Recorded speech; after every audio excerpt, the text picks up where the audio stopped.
قرآن کی آیت ہے سورہ بقرہ کی سورہ 2 آیت نمبر 282. اللہ تعالیٰ نے کہا یا ایھاالذین آمنوا، اے ایمان والو، اذا تداینتم بدین، جب تم کسی کو قرض دو، الی اجل، ایک مدت کے لیے، تو فاکتبوہ، اسے لکھ لو. تو لکھنے کے متعلق یہ قرآن کی سب سے لمبی آیت ہے جہاں اللہ تعالیٰ نے ڈسکرپشن دیا کہ کون لکھائے گا، کون ڈکٹیٹ کرے گا، گواہ کون ہوں گے. 2 گواہ لو، اگر 2 مرد نہ ملے تو 1 مرد اور 2 عورتیں لے لو. تو اللہ تعالیٰ نے بتایا کہ یہ رائٹ کرو، اس کو گواہ بناؤ، ڈاکیومنٹ بناؤ. تو ہمیں یہ چیز پر عمل کرنا چاہیے، ڈاکیومنٹیشن. یہاں تک کہا کہ نبی صلی اللہ علیہ وسلم نے کہا کہ 3 لوگ ہیں جن کی بد دعا قبول نہیں ہوتی، جن کی بد دعا ایکچولی ان کی بد دعا قبول نہیں ہوتی. ان میں سے ایک وہ شخص جو قرض دیتا ہے لیکن اسے لکھتا نہیں ہے. کیوں؟ قرض دیا، لکھا نہیں، اب سامنے والا واپس دے ہی نہیں رہا ہے، پریشان ہو کر کے ہاتھ اٹھ گئے اس کے بد دعا کرنے کے لیے. ہاں، اور نبی صلی اللہ علیہ وسلم نے کہا کہ ڈرو مظلوم کی بد دعا سے، کیونکہ اس کے اور اللہ تعالیٰ کے بیچ میں کوئی پردہ نہیں ہوتا.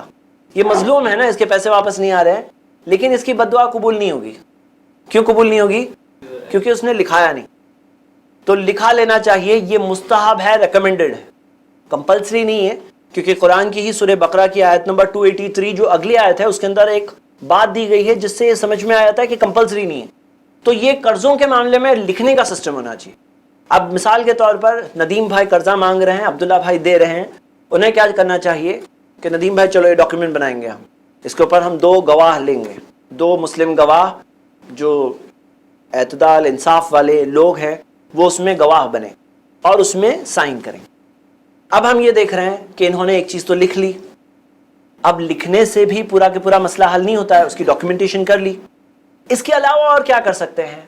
اس کے علاوہ سیکیورٹی ڈپازٹ لے سکتے ہیں کہ ندیم بھائی آپ کو قرض چاہیے، کچھ سیکیورٹی ڈپازٹ کے لیے دینے کے لیے کوئی چیز ہے جو ڈپازٹ رکھ سکتے ہو. ہم دیکھتے ہیں کہ ایسی کمیونٹیز ہے مسلمانوں میں. افسوس کی بات کہ کچھ لوگ ہیں جو کر رہے ہیں، لیکن کاش کہ سارے لوگ اس صحیح چیز کو لیں، جنہوں نے سسٹم کہا کہ کمیونٹی کے طور پر انہوں نے اپنے کمیونٹی کے فنڈز کا ایک سسٹم رکھا. کہا کہ تمہارے پاس سونا ہے، سونا لا کر رکھو، ہمارے پاس سونے کا ویلیور ہے جو سونے کی ویلیو نکالے گا، سونے کے برابر ہم تمہیں قرض دیں گے، قرض حسنہ بنا انٹرسٹ کا. اب یہ چیز ہو کہ آپ سیکیورٹی کچھ رکھو، اور وہ سیکیورٹی چاہے کسی نے سونا رکھا، چاہے اس کے پاس کوئی چیز ہو، وہ سیکیورٹی کے طور پر وہ چیز ہو. اور وہ چیز کے تعلق سے ہم دیکھتے ہیں کہ قرآن کی آیت ہے کہ وَإِن كُنتُمْ عَلَى سَفَرٍ، اگر تم سفر پہ ہو، وَلَمْ تَجِدُوا كَاتِبًا، اور لکھنے والا کوئی ملتا نہیں ہے، تو فَرِحَانٌ مَقْبُودَةٌ، تو پلیج سیکیورٹی کے طور پر، کوئی رہن کے طور پر، جو ڈپازٹ کے طور پر کوئی چیز لے لو. اب ڈپازٹ کے طور پر جو چیز لیں گے، جیسے ہم نے حدیث دیکھی نبی صلی اللہ علیہ وسلم کے متعلق کہ ان کی ڈھال جو تھی ڈپازٹ کے طور پر پڑی تھی جب انہوں نے جو خریدا تھا کریڈٹ پر. اب مان لیجئے کہ جیسے ڈپازٹ کے طور پر لیے، اب سامنے والا ایک مدت ہے جو 1 سال کی مدت تھی، 6 مہینے کی مدت تھی، اس نے پیمنٹ نہیں کیا. اب کیا کریں؟ 1 reminder, 2 reminder, 3 reminder, 1 follow up, 2 follow up, 3 follow up. نہیں آ رہے ہیں، آپ کریڈٹ اور دے سکتے ہو، انہیں اور مدت دے سکتے ہو، سچ مچ ضرورت میں ہے. 2، اگر آپ کی کیپیسٹی ختم ہو چکی ہے، آپ کو اپنے پیسے واپس چاہیے، اب آپ خود پریشان ہو رہے ہو، آپ کسی سے مانگو تو آپ چاہتے ہو کہ آپ کے پیسے واپس آ جائے آپ کے پاس. تو جو سیکیورٹی ہے اسے بیچ کر کے آدمی اپنی رقم لے کر کے، جیسے انہوں نے 1 لاکھ روپے قرض دیے، اپنے 1 لاکھ روپے واپس لے لے، اور اوپر جو رقم بچے گی اس کا کیا کریں؟ اوپر کی جو رقم ہے اس کا کیا کریں؟ جس کی تھی اسے اپنی امانت واپس لوٹائیں.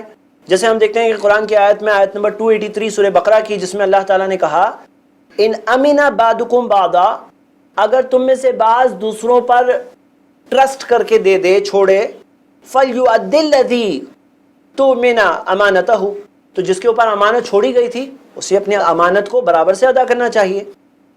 اور ولیتق اللہ ربہ، اور اپنے رب اللہ تعالیٰ سے اسے ڈرنا چاہیے. تو یہاں پر معاملہ کیا ہے کہ جس کے اوپر چھوڑا گیا اسے وہ اپنے پیسے لے کر باقی کی رقم واپس کر دینا چاہیے. یہ ایک آپشن ہے. ایک اور آپشن ہے کہ کسی گارنٹر کو لیا جا سکتا ہے. گارنٹر کے متعلق قرآن میں ایک آیت ہے جہاں کسی نے کہا کہ اس کا گارنٹر میں ہوں، اس کا گارنٹر میں ہوں، کون بتائے گا کون ہے وہ؟ قرآن جو اکثر برابر سے ماشاءاللہ پڑھتے ہیں، تو آپ بتائیے کہ کون ہے وہ جس نے الفاظ کہے کہ میں اس کا گارنٹر ہوں؟ نہیں، گارنٹر کون ہوتا ہے؟ جیسے مثال کے طور پہ ندیم بھائی کو پیسوں کی ضرورت ہے، عبداللہ بھائی پیسے دینے تیار ہے، ڈاکیومنٹ لکھنے کی بات تھی، ایک بات کر لیے، سیکنڈ بات کیا ہے؟ سیکیورٹی لینے کی بات۔ اب کہتے ہیں ندیم بھائی کچھ سیکیورٹی کے طور پر ہے جو دے سکتے ہو؟ کہتے ہیں نہیں، سیکیورٹی تو میرے پاس کچھ ہے ہی نہیں، کوئی بھی چیز سیکیورٹی کے طور پہ دینے کے لیے نہیں ہے۔ تو عبداللہ بھائی کہتے ہیں کہ کوئی گارنٹر ہے۔ اب ندیم بھائی کے پہچان والے کوئی اور ہے، کیا نام ہے ان کا؟ سلیم بھائی۔ ندیم بھائی کہتے ہیں دیکھو سلیم بھائی مجھے بہت اچھی طرح سے جانتے ہیں، یہ میری گارنٹی دیں گے۔ تو عبداللہ بھائی کے پاس سلیم بھائی آتے ہیں، کہتے ہیں ہاں میں اس کی گارنٹی دینے تیار ہوں، میں گارنٹی دینے تیار ہوں۔ اب گارنٹر کا معاملہ یہ ہے، اللہ کے رسول صلی اللہ علیہ وسلم کی حدیث ہے الزعیم غارم، جو زعیم ہوتا ہے، گارنٹر ہوتا ہے، وہ تو ذمہ دار ہوتا ہے۔ مطلب ندیم بھائی نے اگر پیمنٹ ٹائم پر نہیں کیا اور جتنی مدت عبداللہ بھائی دینا چاہتے ہیں انہوں نے دے دی، اس کے بعد سلیم بھائی سے وہ کہہ سکتے ہیں سلیم بھائی آپ گارنٹر ہیں نا، آپ بھرو ابھی 1,00,000 روپے۔ تو جو ذمہ دار ہے، جو گارنٹر ہے، اسے تو بھرپائی کرنی پڑے گی۔ نبی صلی اللہ علیہ وسلم کی حدیث سے میں پتا چلا، یہ ابو داؤد ترمذی کی صحیح حدیث ہے کہ جو گارنٹر ہے وہ تو ذمہ دار ہوتا ہے۔ اچھا یہ بتائیے، یہ سلیم بھائی جو گارنٹی دے رہا ہے ندیم بھائی کی، گارنٹی کے بدلے میں کچھ کمیشن لے سکتے ہیں؟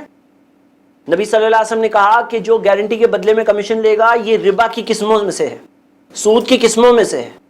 تو گارنٹر جو ہے اسے پیسے لینا جائز نہیں ہے، لیکن اسے ثواب مل رہا ہے کیونکہ وہ ایک کام میں مدد کر رہا ہے۔ میں نے آپ سب سے سوال یہ پوچھا کہ قرآن میں الفاظ ہے جہاں ایک ہیں جنہوں نے کہا وَأَنَا بِهِ زَعِيمٌ، اس کی گارنٹی میں دیتا ہوں۔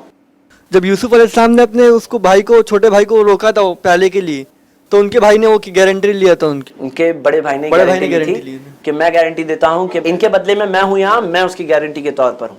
تو گارنٹی دینا قرآن و حدیث سے ثابت ہے، اور گارنٹی کا ذکر جیسے قرآن میں بھی ہم نے دیکھا، حدیثوں میں بھی ہے۔ تو یہ ایک تھرڈ آپشن ہے کہ سیکیورٹی ڈپازٹ رکھے یا گارنٹر لیے۔ اب گارنٹر کوئی کہے گارنٹر تو بن گیا لیکن اس کی ذمہ داری ادا کرنے تیار نہیں، یہ صحیح نہیں، اسے اپنی ذمہ داری بھی ادا کرنی ہوگی۔ مان لیجئے پھر بھی کوئی ایسا شخص ہے جو ڈیفالٹ کر رہا ہے اور پانے کا کوئی طریقہ نہیں ہے پیسے، تو ایسی کمیونٹی بلیک لسٹ بن سکتی ہے۔ کن لوگوں کی؟ جو پیسے ہونے کے باوجود بھی پیمنٹ نہیں کرتے اپنے قرض۔ ایسے بہت سارے لوگ ہیں جو قرضے لیے بھول گئے، اب جو قرضے لے کر وہ چھوڑ رہے، بھول رہے، دے نہیں رہے، تو ایسے جو لوگ جو چیٹنگ کے طور پر ایسا کرتے ہیں، ایسے لوگوں کی کمیونٹی بلیک لسٹ بننی چاہیے کہ یہ لوگوں کا نام بلیک لسٹ میں۔ اب آدمی بھی ڈرے گا بھائی میرا نام بلیک لسٹ میں نہیں پہنچنا چاہیے۔ تو ہمارے پاس ایسی کوئی سسٹم ہونا چاہیے میرے بھائیوں، جو سسٹم کے تحت مان لیجئے ایریا کے اندر مسلمانوں کی کمیونٹی سینٹرز ایسے مضبوط ہو، ایسے بیت المال ہو مضبوط، جہاں سے ایسے انٹرسٹ فری لون جس کے تھرو دیے جاتے ہیں، اور ایک بار معلوم پڑا کہ کوئی شخص ہے جو استطاعت ہونے کے باوجود، کیپیسٹی ہونے کے باوجود قرضے ادا نہیں کر رہا ہے، کوئی جینیون پرابلم ہے، اس کا نام مت ڈالو بلیک لسٹ میں، کیونکہ اس کی تو مدد کرنے کے تعلق سے ہمیں کہا گیا، جس کے پاس جینیون پرابلم ہے۔ لیکن جو چیٹ قسم کے لوگ ہوتے ہیں، ایسی لسٹ بننی چاہیے، ایک جگہ پہ بلیک لسٹ میں آ گیا، سب جگہ پہ لسٹ شیئر ہو جانی چاہیے، وہ جتنے بھی شہر میں جائے گا اس کا نام بلیک لسٹ میں پہنچ چکا ہے وہاں پر۔ سوچنے میں کیا آتا ہے، چلیے یہ سسٹم بہت اچھا ہے، ہاں۔